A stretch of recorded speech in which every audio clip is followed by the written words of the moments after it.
अमर गुण निज सुत, सुत माने बेटा। और जिस समय बेटा कहा उसी समय भगवान हनुमान जी को एकदम से भूख लग गई और कहने लगे सुनो माता जी, लाग देख सुंदर फल रूख, बड़े सुंदर फल लगे हैं, भूख लगी। माता भैया ने कहा सुनो हनुमान जी, लंका में तमाम ढेर सारे इसमें राक्षस हैं और आप वहां मत जाना। तो कहने लगे सुनो, अगर आपकी कृपा हो तो ये राक्षस हमारा कुछ न बिगाड़ेगा, अगर ज्यादा तो गिड़ पांच गए हैं तो इनकी नोच नोच टांगे तो फेंक दे। मैया सीता ने आशीर्वाद दिया, हनुमान जी ने गए लंका में और लंका की और रावण की बाग में पहुंचे। और जिस समय यहाँ पर एक चौपाई उठती है, मैया भगवती इस चौपाई पे भी प्रश्न कर। बाबा जी लिखते हैं फल खाए और बिटप उचारे। हनुमान जी ने फल खाया फिर वृक्ष को क्यों उखाड़ दिया? भाई हनुमान जी ने जैसा कि आप कुछ कोई चीज लेने जाओ है ना, आपको भैया के वहां जाओ है ना, महाराम भैया के वहां जाओ और इनसे कोई चीज मांग लो है ना, कोई साधन या कुछ मांग लो और उसके बाद में मांग करके तक वो का फूंक दियो है या वो का नष्ट कर दियो, तो कुछ कारण है भाई। हनुमान जी महाराज फल खाए तो मैया भगवती ने कहा फल खाए तो आफत जाने मोल कहे ले ले भाई, क्यों आफत मोल ले लिया, पेड़ को क्यों उखाड़ा?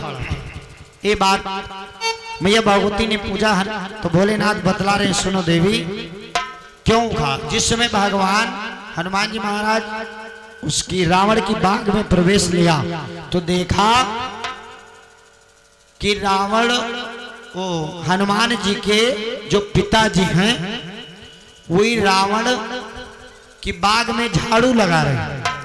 हनुमान जी के पिताजी वो पवन सुत हैं, वो उस बगिया में झाड़ू लगा रहे हैं। तो एक पत्ता गिरता है, रावण का सख्त आदेश है, एक पत्ता गिरता है फौरन बाहर करके साफ कर दे। हनुमान जी गए और कहने पिताजी कहो कहाँ, यहाँ कहाँ? भैया तुमको नहीं पता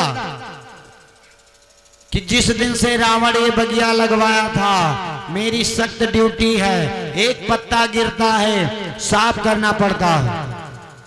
हनुमान जी के क्रोध आया, अच्छा रावण की ऐसी तैसी है, हमारे पिता ड्यूटी कर रहे हैं, ना रहेगा बांस और ना बजेगी बांसुरी। इसलिए हनुमान जी महाराज क्रोधवश ये बगिया नष्ट कर दी। तो फल खाए और बिटप उचारे राक्षस मर्द मर्द मही, फलों को खाया राक्षसों को मारा। रावण के वहां मेघनाथ के द्वारा युद्ध हुआ और सबको हनुमान जी महाराज कुछ को मारते हैं, कुछ को मसल देते, कुछ को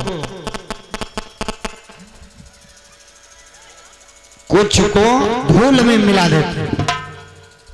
में मिला देते हैं। और हनुमान जी महाराज जब देखा रावण को सूचना ली, कई राक्षस मार दिए और उसी बीच में कुंभकर्ण जाता है।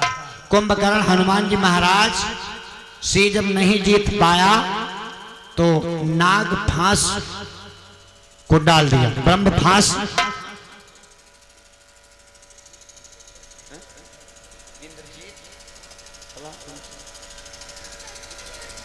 और इंद्रजीत पहले गया था, इंद्रजीत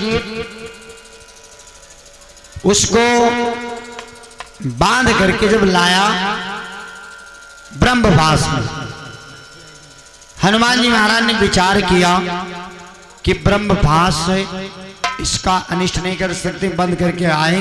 देखा कौन जिस समय मेघनाथ को देखा रावण को, हनुमान जी महाराज कहने लगे अच्छा भैया, काफी हंसी उड़ा रहे थे सब हनुमान जी की। इधर रावण इत्यादि आया, रावण तलवार लेकर के आया हनुमान जी के ऊपर। चलाने के लिए चला, उसी समय भविष्य आ गए। सरस्वती आकर के मस्तिष्क पे सवारी लिया, भविष्य आ गए और कहने लगे सुनो, इसको कोई दंड दिया जाए जिसके कारण आप ये जाए अपने स्वामी को दिखावे, और इसको मार देने से कोई मतलब नहीं। तो कहने लगे बंदर की पूंछ सबसे ज्यादा प्यारी होती, लाओ इस एक खेल करते हैं, इसकी पूंछ में आगे लगा। भैया लंका का हनुमान जी जाने नहीं फूके, लंका रावण खुद ही फुका दे। भाई कौन जरूर रहा है हनुमान जी की पूंछ में कपड़ा लपेटे? रावण आदेश कर दिया, हनुमान जी की पूंछ में कपड़ा लपेटा गया। रहा न नगर बसत घृत तेला, जस कपड़ा लपेट जाता है हनुमान जी महाराज पूंछ उतने और बढ़ाए, फिर लपेटते चले जाते हैं, फिर बढ़ा दे। रहा न नगर बसत घृत तेला, बाड़ी पूंछ कीन कपि। खैर हनुमान जी की पूंछ में आगे लगाई गई, तब हनुमान जी महाराज ने लंका फूंका। बोलिए सच्चिदानंद भगवान की। इधर हनुमान जी महाराज लंका को जला करके आकर के समुद्र में पूंछ को बुझाते हैं। और यहाँ पर प्रमाण मिलता है कि वहां पर हनुमान जी महाराज का पसीना, भाई गर्मी के कारण व्याकुल हो गए थे, पसीना उस समुद्र में गिरा। एक मछली ने उस पसीने को पान किया, जिसके द्वारा मकर ध्वज का जन्म हुआ। बोलिए हनुमान जी महाराज की। आज समय कम है और हनुमान जी महाराज लंका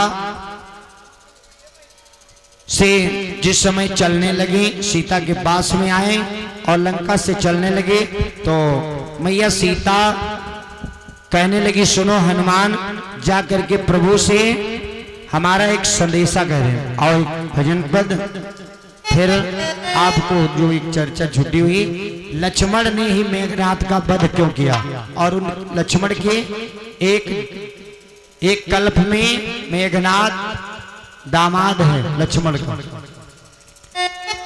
किस प्रकार से ये भी समझना। जिस समय हनुमान जी महाराज लंका से चलने लगे